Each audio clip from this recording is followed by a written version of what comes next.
இங்க நம்ம ஹீரோயின் ரொம்ப வருஷமாவே வாடகை வீட்டுல தான் இருக்கா. சொந்த வீட்டுக்கு போகணும்ன்ற கனவு இருந்தாலும் மிடில் கிளாஸுக்கே உண்டான எல்லா பிரச்சனையும் அவளுக்கு இருக்கிறதுனால சொந்த வீட்டுக்கு போக முடியல. இதுக்கடையில அந்த ஹவுஸ் ஓனரும் ஹீரோயினை பார்த்து நக்கலா சிரிக்கிறது, ஜாட மடையா கிண்டல் பண்றதெல்லாம் அவளுக்கு எரிச்சல கொடுக்குது. ஒரு நாள் அந்த ஹவுஸ் ஓனர் வந்து என் சொந்தக்காரங்களா வர போறாங்க, அவங்க கொஞ்ச நாளைக்கு என் கூட தான் மேல வந்து தங்க போறாங்கன்னு சொல்ல ஹீரோயினுக்கு செம்மையா கோவம் வருது. ஏற்கனவே இந்த வீடு புறா கொண்டு மாதிரி தான் இருக்கு, இதுல இன்னும் கொஞ்சம் பேர் வந்து மேல தங்கினா என்ன ஆகுறது, ஏற்கனவே இது பழைய வீடு, இதுல இடிஞ்சு விழுந்துராதான்ட்டு ஹஸ்பண்ட் கிட்ட புலம்ப. இப்ப அவ ஹஸ்பண்டும் நம்மள சீக்கிரமா வீட்டை காலி பண்ண சொல்லாம சொல்லிட்டு போயிருக்காங்கட்டு ஹீரோயின் சொல்லி புரிய வைக்கிறான்.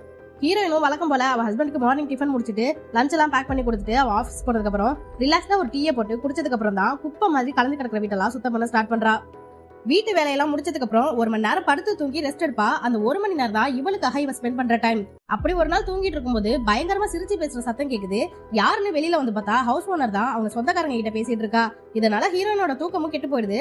நைட்டு ஹஸ்பண்ட் வந்ததுக்கு அப்புறமா விஷயத்தெல்லாம் சொல்ல, நீ ஏதோ அவசரப்பட்டு அவங்க கிட்ட கேட்டுக்காத, அப்புறம் நம்மள காலி பண்ணிட்டு சொல்ல போறாங்கன்னு சொல்றான். இப்ப மறுநாளும் கரெக்டா ஹீரோயின் தூங்கும் போது அதே மாதிரி சத்தம் போட்டு ஹவுஸ் ஓனர் பேசிட்டு இருக்கோம். இது இப்படியே ரெகுலரா கண்டினியூ ஆகுது. அப்ப ஒரு நாள் இவளும் போய் ஹவுஸ் ஓனர் கிட்ட கொஞ்சம் மெதுவா பேசுங்க, எனக்கு தூங்கும் போது திடீர்னு ஏஞ்சா தலைவலி வரும்னு பக்குவமா சொல்லிட்டு வரா. ஹவுஸ் ஓனரும் சரிமா சரிமான்னு சொல்லிட்டு திரும்பவும் அப்படிதான் பண்ணிட்டு இருக்கா. இதனால ஹீரோயினுக்கு பைத்தியமே பிடிக்கிற மாதிரி ஆயிடுது. தலைவலிக்காக அடிக்கடி டீயை போட்டு போட்டு குடிச்சிட்டு இருக்கா. ஒரு நாள் தலைவலி அதிகமாகி டாக்டர் கிட்ட போய் காமிச்சா ஹீரோயினுக்கு மைக்ரேன் ப்ராப்ளம் இருக்கான். அதாவது ஹீரோயின் அதிகமா சத்தம் ஆகாதான், தூக்கத்துல பாதியில ஏஞ்சா தலைவலி வருமா. அப்பதான் அவ ஹஸ்பண்டுக்கே அவளோட ப்ராப்ளம் என்னன்னு புரிய வருது. நானே இதை பத்தி ஹவுஸ் ஓனர் கிட்ட சொல்றேன்ட்டு அவ ஹஸ்பண்டும் சொல்ல, அடுத்த நாள் அவன் வேலை முடிச்சிட்டு வீட்டுக்கு வந்தா ஹவுஸ் ஓனர் வீட்டு வாசல்ல நின்று சத்தம் போட்டுட்டு இருக்கா.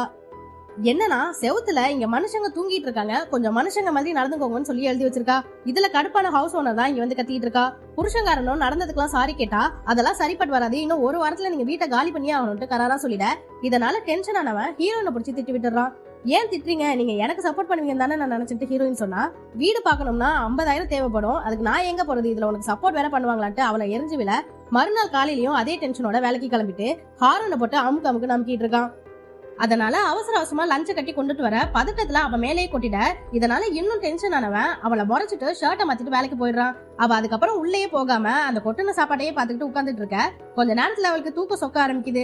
இப்ப திடீர்னு சிரிப்பு சத்தம் கேட்க ஏஞ்சு பார்த்தா ஹவுஸ் ஓனர் தான் வேணும்னே இவளை வெறுப்பேற்றதுக்காக சத்தமா பேசி சிரிச்சிட்டு இருக்கு. அவ்வளவுதான் இவளுக்கு வந்ததே கோவம். உள்ள போய் ஒரு பெரிய ஸ்பீக்கர் பாக்ஸ் எடுத்துட்டு வந்து ஹவுஸ் ஓனர் வீட்டு வாசல்ல வச்சு அந்த ஹவுஸ் ஓனர் வீட்டை வெளியில லாக் பண்ணிட்டு இவங்க பேசிட்டு இருந்ததெல்லாம் அவ ரெக்கார்ட் பண்ணி வச்சிருந்திருப்பா போல, அதை போட்டு விட்டுட்டு ஃபுல் சவுண்ட் வைக்க அந்த சத்தத்தை தாங்கிக்க முடியாத ஹவுஸ் ஓனரும் ப்ளீஸ் நிப்பாட்டு நிப்பாட்டுன்னு கதறிட்டு இருக்கா. இந்த சத்தத்தை கேட்டு இப்ப ஊரே அவங்களை வேடிக்கை பார்க்குது. இப்படி ஒரு ரிவெஞ்ச் எடுத்ததுக்கு அப்புறம் தான் ஹீரோயின் மனசு விட்டே சிரிக்க ஆரம்பிக்கிறா. என் மனசுல உள்ள பாரமே குறைஞ்சிருச்சு.